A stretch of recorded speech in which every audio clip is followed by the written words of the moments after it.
Dear friends, happy holidays from Apollo Arts.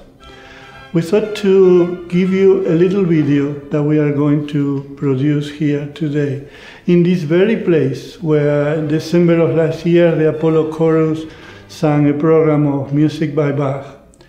After the concert, the choir started working on a project to be performed in May on music by Vivaldi, and that is what I would like to talk to you about today. This very special composition by Vivaldi called Beatus Vir. Unfortunately, COVID came and the rehearsals had to be suspended here, but we continue our work via Zoom. So we completed studying the piece and working on the piece, and hopefully we can bring it to you here again this coming year. One aspect of Vivaldi's Beatus Vir is that the piece is composed for double choir, and that is the point that I would like to explore today. The tradition of antiphonal singing is very ancient. We found it in Greece, we found it in the Jewish tradition.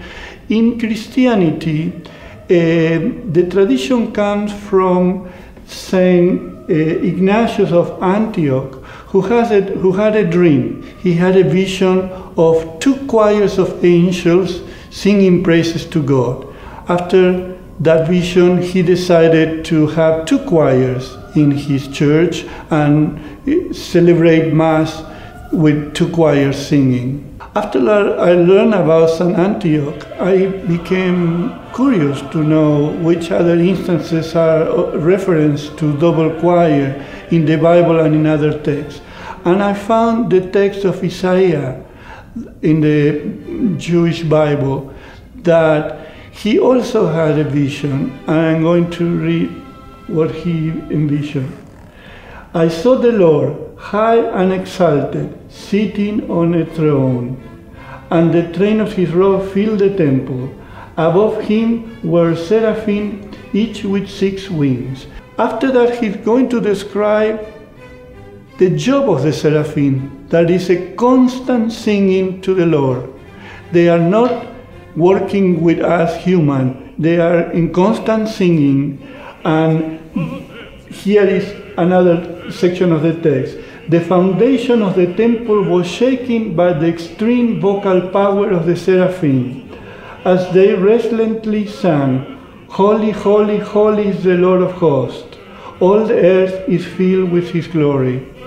Coming back to Venice now, and where the music of Vivaldi was originally composed for, which is St. Mark, the cathedral in Venice, we can see that the building itself is a design depicting this image that we just described of the higher element that is expressed in the empty dome, and where the choir loft are placed in the building, which is very close to the dome, way above the floor where the people are, and the sound of the choirs, of both choirs, singing to the dome, and from the dome coming down to the audience that are the people, the congregants at the church. This design of having 2 lofts and 2 separate organs set up the beginning of an enormous tradition of choral music all over Europe for many centuries. This particular architectural element in the design of St. Mark Cathedral generated a tradition of double choir compositions. Specifically was gelled in the 1500s by the hiring of Villaert, who was a Flemish composer, one of the masters of the polyphony of the time, who took the post of the Maestro de Capella. After that, it comes the Gabrielis. Monteverdi was also Maestro de Capella. Many musicians all over Europe go to study there with Monteverdi.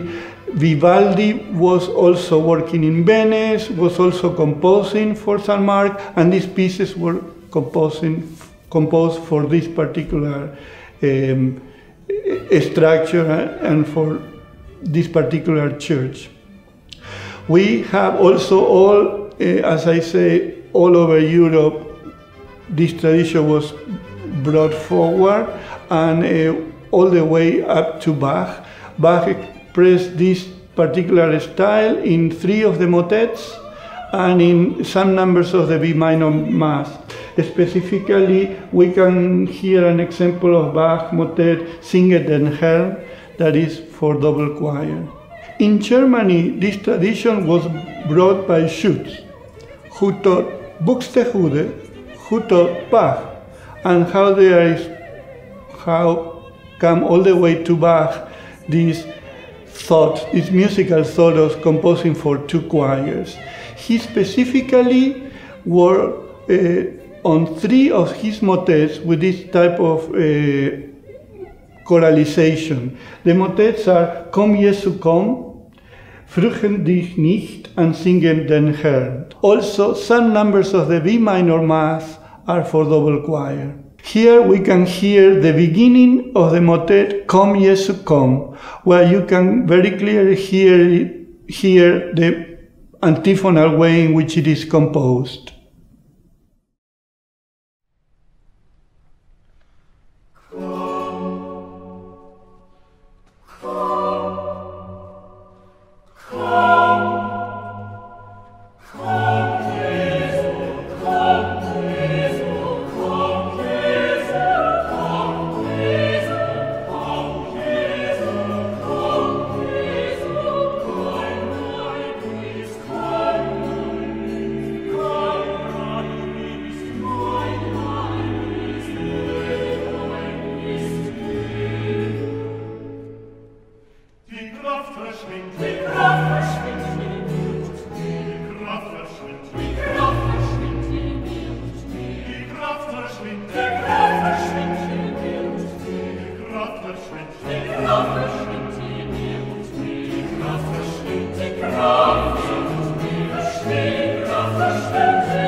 And now let's listen to the example from the B minor Mass.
So one question that I had when we decided to do this piece is how we are going to do this in the festival hall.